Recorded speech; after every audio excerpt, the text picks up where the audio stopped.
What is up you guys, again Joshua D. back at it again with another YouTube video, and welcome back again to my YouTube channel. And for today's video guys, bringing you the best tips and tricks, also my strategies and also my secret on how to build and grow your YouTube channel. And I'm here to put you further, even faster on media. That's coming up.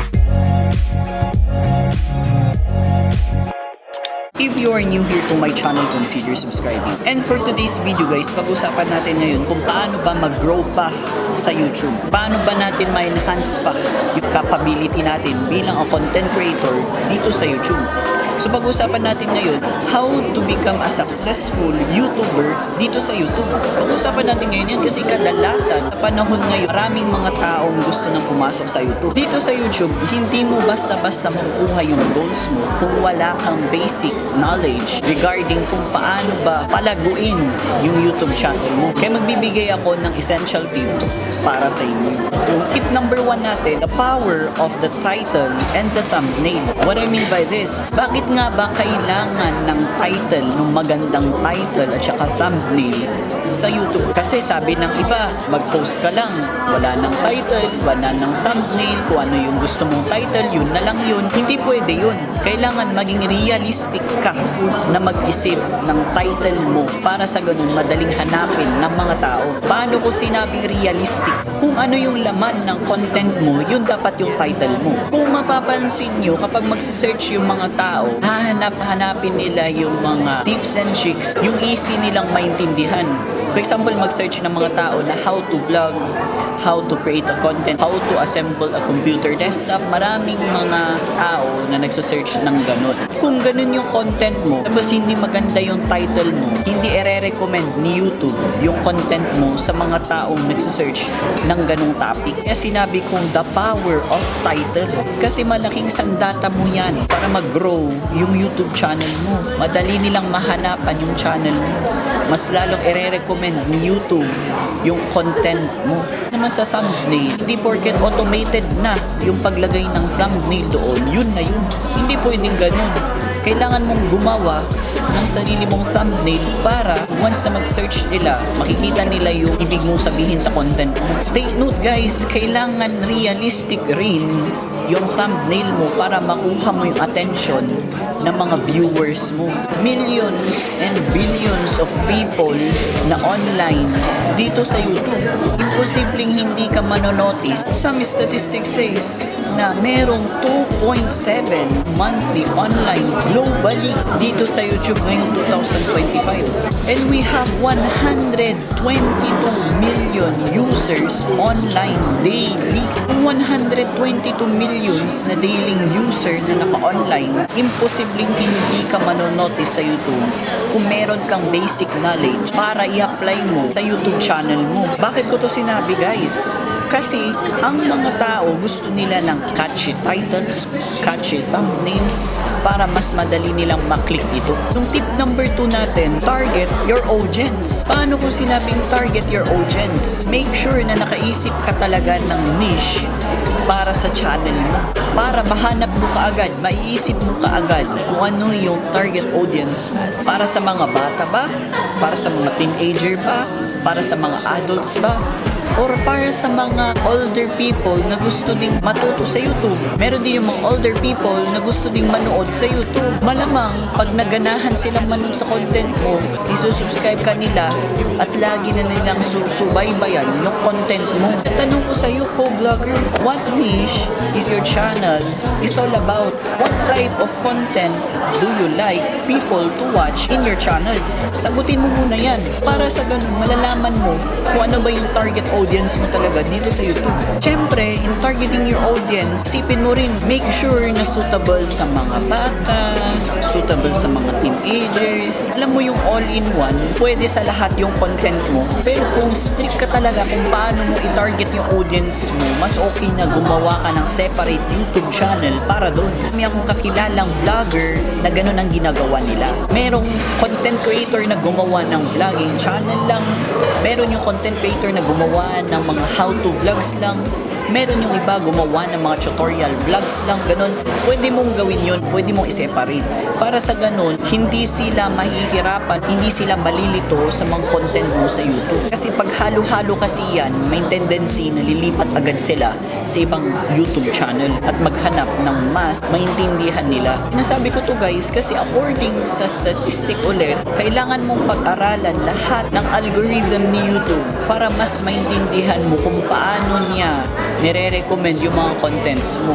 Kung example, yung content ng channel mo is all about gym tips. Kung gumawa ka ng YouTube channel na about sa gym, make sure na basic muna yung mga ituro mo. Like yung mga gear na gagamitin bago sila mag-exercise sa gym, yung mga basic fitness routine. Para sa ganun, matututukan kaagad nila yung content mo. Siyempre, kung ganun yung content mo, ay magsusubscribe sila sa YouTube channel mo, aabangan nila next na ipopost mo in the future. Hindi sila basta-basta lilipat sa ibang content creator. Yung tip number 3 natin, nandyan po yung never delete your content dito sa YouTube. Bakit ko to sinabi guys? Dahil marami kong kakilala kasi na hindi na nakaka-gain ng mga viewers, hindi nakaka-gain ng subscribers, dinidelete agad nila yung content. Hindi mo na nila hintayin sa span of a year, months, para mai-recommend pa ni YouTube. Hindi porket walang nanonood sa content mo, i-delete mo na siya kaagad. Hindi magandang attitude yun. Huwag mong i-delete. Hanapin mo yung dahilan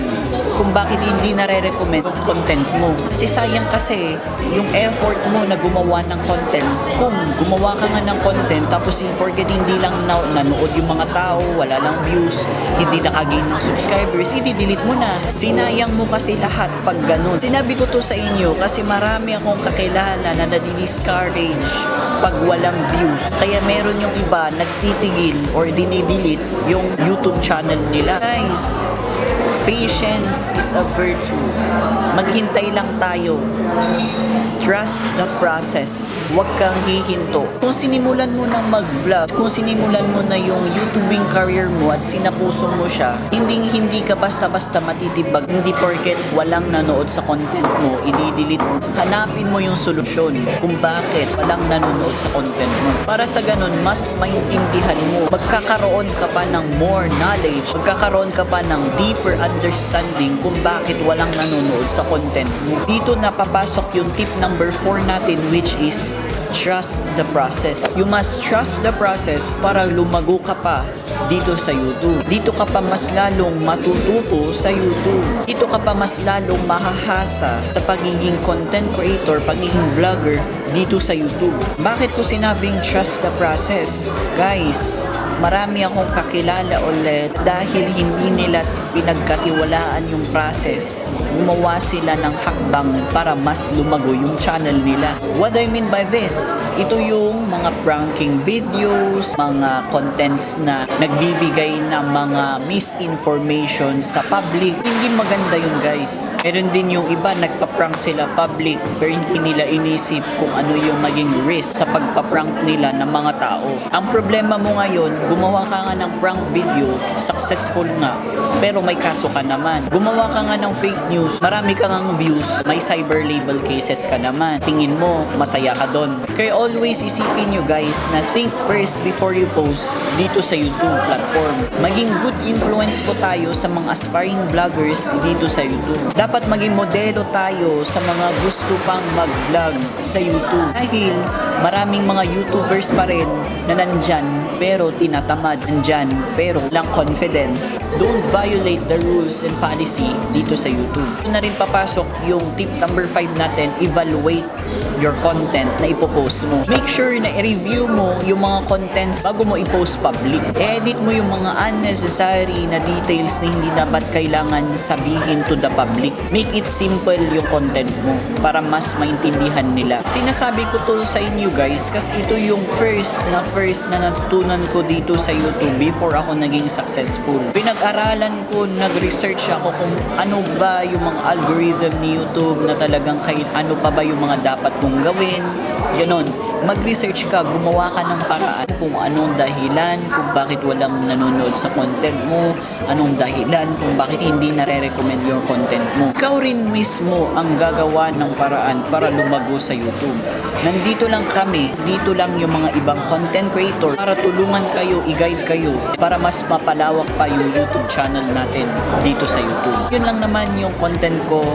Short video lang ito and sana meron kayong natutunan at shinare ko lang naman sa inyo kung paano ako lumago dito sa YouTube. Thank you so much mga ka-J Diary Squad sa lahat ng mga sumusuporta pa rin sa YouTube channel natin.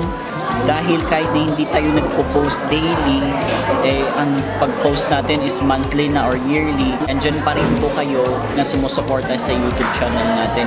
Maraming salamat po. Don't forget to subscribe to my YouTube channel, hit the like button and hit the notification bell para nga ma-update ka sa lahat ng post kong video. And if this is your first time to go here in my channel and see my face, don't forget to comment down below and I will welcome you. Thank you very much for watching this video. Encourage one another and build each other up. See you guys on my next vlog. Spread love and not hate. Get too shy, just me and you. I think I'm living my best life. I can lay out in the sun. Some Mr. 6